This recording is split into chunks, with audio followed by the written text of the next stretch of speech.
కూటమి ప్రభుత్వాన్ని గెలిపిస్తే రాష్ట్రంలో ఎక్కడా లేని విధంగా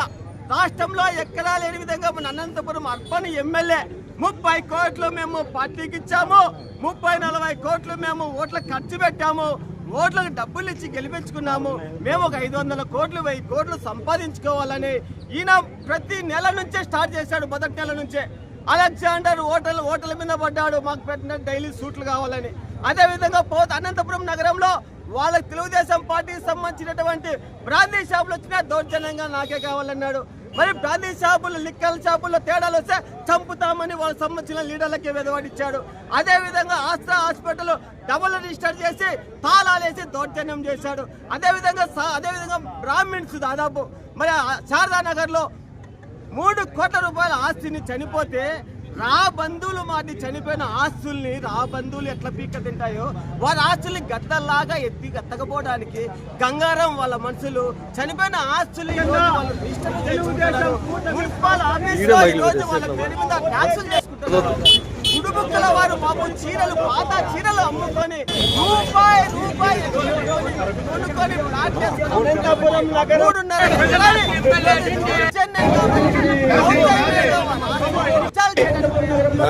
తెలుగుదేశం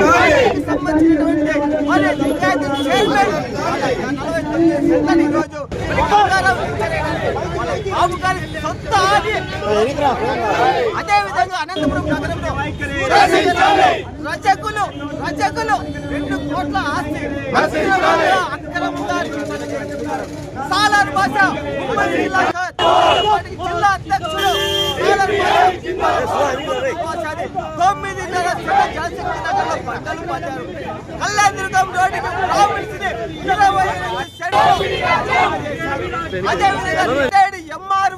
రిటైర్డ్ ఎంఆర్ఓ మల్లికార్జున 9 సెంట్లు వాళ్ళది కబ్జా చేశారు. రాజీవ్ కాలనీలో ఈరోజు 2.5 ఎకరా కబ్జా చేశారు. అనంతపురం నగరంలో చెప్పుకుంటా పోతే ఈరోజు ఏ ప్రభుత్వం కానీ ఎవరు కానీ ఏ బిల్డింగ్ కట్టాలన్నా ప్రజలు ఏ బిల్డింగ్ కట్టుకోవాలన్నా కోట్ల రూపాయలు డిమాండింగ్ చేస్తున్నారు. తెలుగుదేశం పార్టీ వాళ్ళే కాదు ఎవరు కట్టుకున్నా కూడా కోట్ల రూపాయలు డిమాండ్ చేస్తున్నారు. ఈ రోజు మనకి కళ్ళకు ముందు కనబడుతోంది.